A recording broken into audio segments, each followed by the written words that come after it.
आज की कहानी है किस्मत वालों को मिलता है सच्चा प्यार। नमन न्यूयॉर्क अपने बिजनेस मीटिंग के लिए गया था और अब वहां का सारा काम खत्म करके आज इंडिया लौटा था। नमन मुंबई एयरपोर्ट पर इंतजार कर रहा था अपने ड्राइवर का, क्योंकि उसके ड्राइवर ने बोला था कि वो एयरपोर्ट पिक करने के लिए आने वाला है। काफी टाइम हो गया था लेकिन वो नहीं आया और ना ही उसका कॉल लग रहा था। कुछ देर बाद नमन का फोन भी स्विच ऑफ हो गया क्योंकि चार्ज नहीं था। इंतजार करते करते बहुत टाइम हो गया था तो नमन ने सोचा कि वो टैक्सी से ही चला जाए। फिर वो अपना सारा सामान लेकर एयरपोर्ट से बाहर निकला और टैक्सी की राह देख रहा था कि कोई आए। तभी एक टैक्सी आते देख नमन उसे हाथ दिखाकर रोका और जैसे ही बैठने गया तो एक लड़की दूसरे साइड से टैक्सी में बैठ गई। नमन ने कहा कि ये टैक्सी उसने रोकी है, तो वो बोली तो क्या हुआ, बैठी तो मैं पहले ना, आप दूसरी टैक्सी ले लो। नमन फिर उससे कहा कि आपको किस तरफ जाना है। उसने कहा मैं कहीं भी जाऊं, आपको उससे क्या मतलब। उसका ये सब सुन के नमन को थोड़ा गुस्सा आने लगा। एक तो मैं कब से इंतजार कर रहा हूँ, ड्राइवर नहीं आया मेरा, और ये इधर मुझसे बेहस कर रही है। फिर नमन भी टैक्सी में बैठ गया और बोला भैया चलो। वो लड़की ज्यादा कुछ नहीं बोली और आगे चल के उसका घर आ गया तो वो नमन से पहले ही उतर गई और नमन आगे निकाल गया टैक्सी में। फिर जब नमन को प्यास लगा तो वो पानी पीने के लिए पीछे वाले सीट से पानी की बोतल लेने गया तो देखा उधर एक छोटा सा हैंड पर्स था जिसमें एक पैन कार्ड, आधार कार्ड और एक छोटी सी डायरी थी।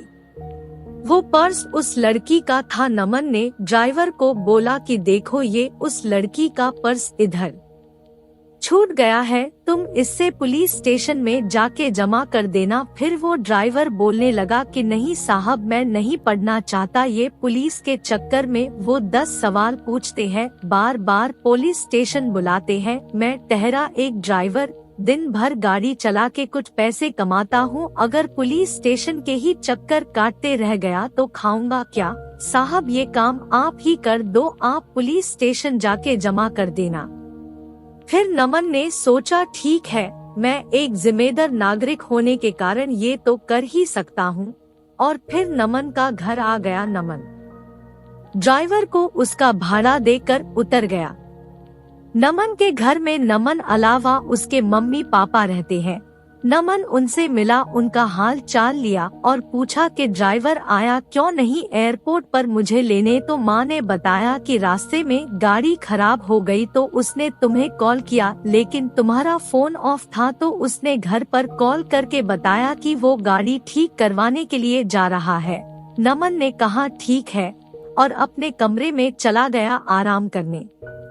जब नमन शाम को सोकर उठा तो अपना कमरा ठीक करने में जुट गया, जो कि बहुत बिखरा हुआ था। तभी नमन को वो उस लड़की का पर्स दिखा जो उससे गाड़ी में मिला था। नमन ने उसे खोला तो उसमें डायरी था। उसे निकाल के देखा, उसमें कुछ फोन नंबर लिखे हुए थे।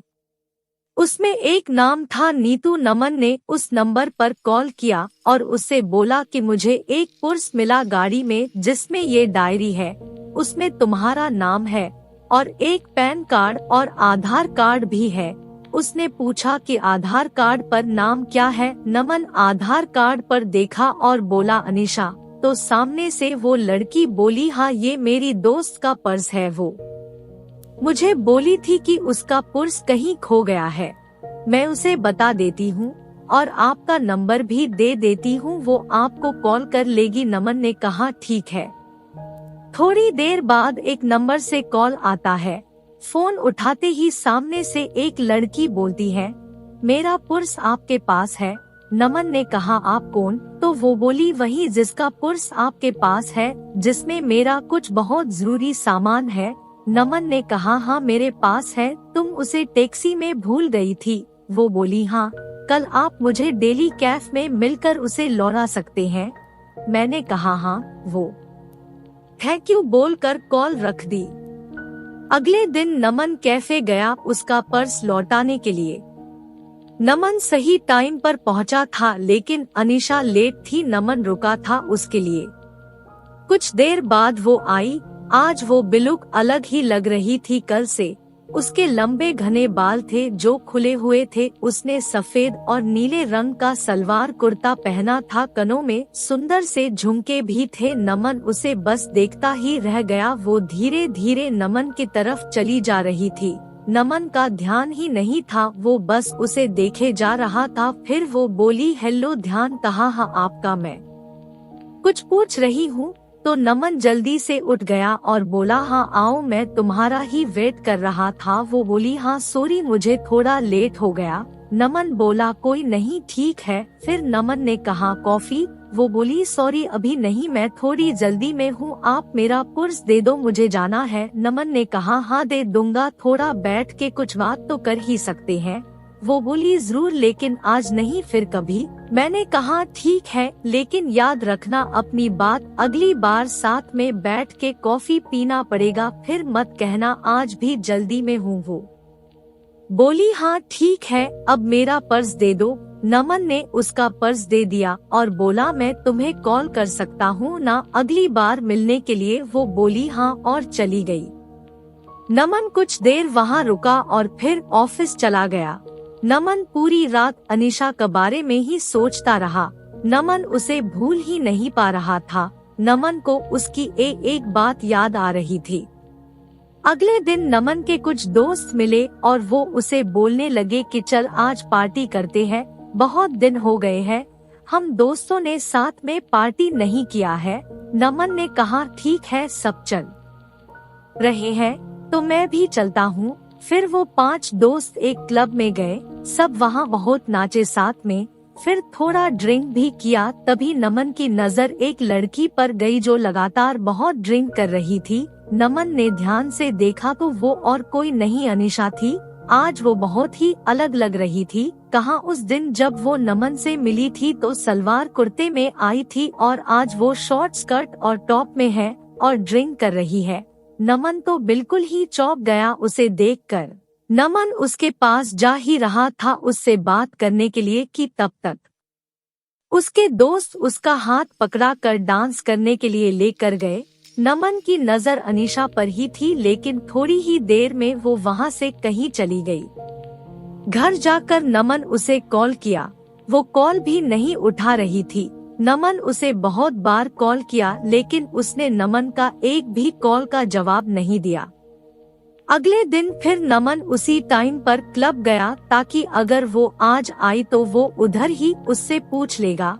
नमन अंदर जाकर वेट कर रहा था, लेकिन वो नहीं आई आज। फिर नमन ने उसे कॉल किया। इस बार उसने कॉल उठाया। कॉल उठाते ही नमन उससे पूछा, कहाँ हो तुम? वो बोली, क्यों, क्या हुआ?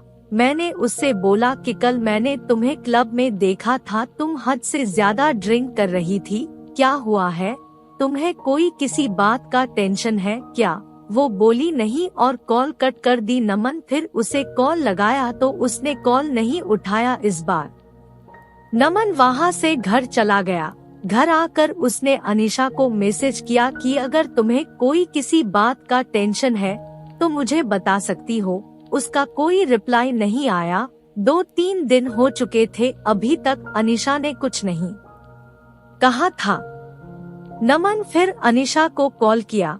उसने कॉल उठाया। नमन ने बड़े आराम से बोला कि तुमने कुछ रिप्लाई नहीं दिया मेरे मैसेज का। वो चुप ही थी। नमन ने फिर बोला, ऐसे चुप नहीं रहो, कुछ बोलो, कुछ परेशानी हो तो बताओ, मैं तुम्हारी मदद कर सकता हूँ। फिर नमन ने कहा, अच्छा चलो कल उसी कैफे में मिलो, तुम्हारा काफी बाकी है एक मुझ पे। वो हाँ ठीक है बोलकर कॉल रख दी।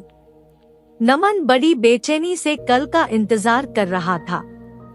अगले दिन वो सुबह सुबह उठा, अच्छे से तैयार होकर अनीशा से मिलने के लिए निकला।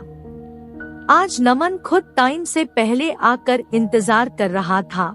थोड़ी ही देर में अनीशा आई। वो बहुत सुंदर दिख रही थी। आज उसने जीन्स टॉप पहना था और बाल वैसे ही खुले थे। वो जैसे जैसे आगे आ रही थी, चल के उसके बाल उसकी आंखों के तरफ आ रहे थे। वो उन्हें ठीक करती हुई आ रही थी। वो आके नमन के सामने वाले कुर्सी पर बैठ गई। वो शांत थी। नमन ने पूछा कॉफी? वो हॉकी सी मुस्कुराहट के साथ बोली हाँ। नमन ने वेटर को कॉफी के लिए बोला और अनीशा से बोला चलो अब बताओ क्या बात है जिससे तुम परेशान हो। पहले तो वो कुछ नहीं बोल रही थी, फिर नमन ने कहा बोलो कुछ। वो बोली कि मैं मुंबई में अकेले रहती हूँ, यहाँ मैं अपना कैरियर बनाने के लिए आई हूँ। ये बोलते बोलते वो चुप हो गई। मैंने कहा हाँ आगे बोलो, इसमें क्या हुआ? ये तो अच्छी बात है, तुम अपने कैरियर पे इतना ध्यान दे रही हो। फिर वो बोली लेकिन अब नहीं हो पा रहा है, मेरा काम में बिल्कुल ध्यान नहीं रहता, मुझे अपने बॉस से बहुत बार अब डांट सुननी पड़ती है और उसने तो ये तक कह दिया है कि अगर ऐसा ही चलता रहा तो वो मुझे नौकरी से निकाल देगा। 2 महीने हो गए है मेरे इस वार्ताओं से मुझे रोज डांट सुनी पड़ती है। मैंने उसे पूछा ऐसा क्या हो गया है कि तुम इतनी परेशान रह रही हो? वो चुप हो गई फिर थोड़ी देर बाद बोली मुझे कैंसर हो गया है। ये सुनकर नमन घबरा गया। आगे वो बोलती रही 2 महीने पहले मैंने चेकअप करवाया था तो डॉक्टर्स ने बोला कि मुझे कैंसर हो गया है, अभी 2nd स्टेज पर है। ये सुनकर मैं तब से परेशान रहती हूँ कि कैसे मैं सब करूँगी, मेरा इस दुनिया में कोई नहीं है, बचपन से ही मैं अनाथ हूँ, बस कुछ ऑफिस के दोस्त हैं। मैं ये बात अपने ऑफिस में भी नहीं बता सकती कि अगर बॉस को पता चला तो वो मुझे कहीं नौकरी से निकाल ना दे। 3 महीने पहले ही मेरा प्रमोशन हुआ है, मुझे हेड ऑफ द डिपार्टमेंट बनाया है और ये सब हो गया। मैं अब क्या करूँ, कुछ समझ नहीं आ रहा है। ये सब सुनकर नमन ने धीरे से उसका हाथ अपने हाथ में लिया और बोला तुम अकेले नहीं हो, मैं तुम्हारे साथ हूँ। वो चुपचाप नमन की ओर देखने लगी। नमन ने कहा हाँ तुम सही सुन रही हो, मैं तो उसी दिन से तुम्हें पसंद करने लगा था जिस दिन तुम अपना पर्स लेने के लिए मुझसे मिलने आई थी। ये सुनकर उसने अपना हाथ पीछे कर लिया। नमन ने पूछा क्या हुआ, हाथ क्यों हटा लिया तुमने? वो बोली नहीं ये सब ठीक नहीं है, मेरी जिंदगी का ही भरोसा नहीं है और मैं तुम्हें मेरे वजह से कोई परेशानी नहीं दे सकती। नमन उसे प्यार से समझाया कि नहीं, तुम मुझे कोई परेशानी नहीं दे रही हो, मैं तुम्हारा ध्यान रखना चाहता हूँ, तुम्हें अपनी जिंदगी का हिस्सा बनाना चाहता हूँ, मैं हमेशा तुम्हारे साथ रहूँगा, कभी तुम्हें अकेला नहीं छोड़ूंगा। वो बोली नहीं तुम समझो, कल को पता नहीं मैं रहूं या ना रहूं, तुम क्यों खुद को किसी की परेशानी में डाल रहे हो। नमन उसे बहुत समझाया लेकिन वो नहीं मानी और चली गई। नमन उसके पीछे गया, उसका हाथ पकड़ के रोका और उससे कहा तुम्हें कभी भी किसी की जरूरत हो तो मैं हमेशा तुम्हारे साथ रहूंगा। और फिर अनीशा चली गई। नमन उसे रोज उसका हाल पूछता था। वो डॉक्टर के पास चेकअप के लिए गई कि नहीं, टाइम पर सब दवाइयाँ ले रही है कि नहीं। कुछ दिन के बाद नमन ने कभी उसे अकेला नहीं महसूस होने दिया। नमन उसे रोज फोन करता था, उसका हाल पूछता था। 4 महीने हो चुके थे ऐसे बात करते करते। एक दिन शाम को फोन पर बात करते करते अनीशा बेहोश हो गई। नमन उसे पुकारता रहा लेकिन वो कुछ नहीं बोल रही थी। नमन तुरंत उसके घर जाने के लिए निकल गया। उधर पहुंचा तो देखा कि अनीशा के घर पर कोई नहीं था। फिर उसके पड़ोसियों से पूछा तो पता चला वो उसे हॉस्पिटल लेकर गए हैं। मैं तुरंत हॉस्पिटल पहुंचा, इंक्वायरी डेस्क पर उसके बारे में पता किया और उसके रूम के तरफ गया। वह 2-3 लोग खड़े थे जो अनीशा को हॉस्पिटल लेकर आए थे।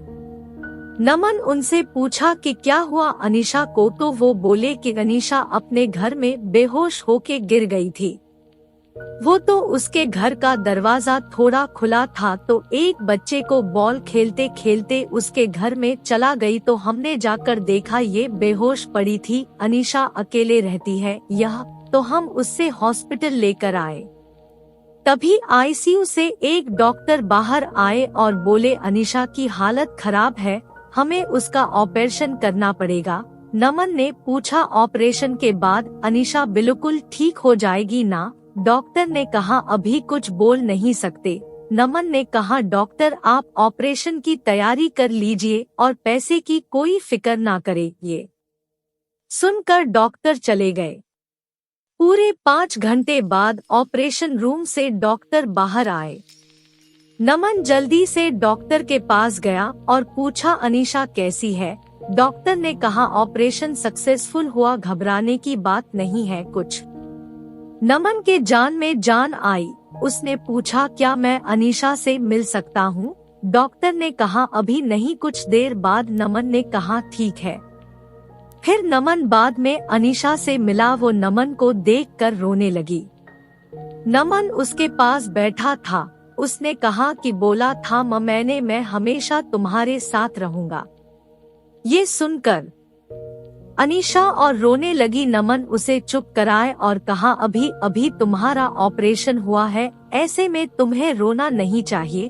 हम दोनों बहुत देर तक एक दूसरे का हाथ पकड़ा कर बैठे थे। फिर वो दोनों घर आए। नमन उसका बहुत ध्यान रखता था। नमन ने अनीशा के बारे में अपने घर वालों को बता दिया था, तो अब वो अनीशा के साथ ही रहता था, उसका ध्यान रखता था। जब अनीशा पूरी तरह से ठीक हो गई, तब दोनों ने शादी कर ली और हमेशा के लिए दोनों एक साथ हो गए। Thank you for watching. Please like, subscribe and share.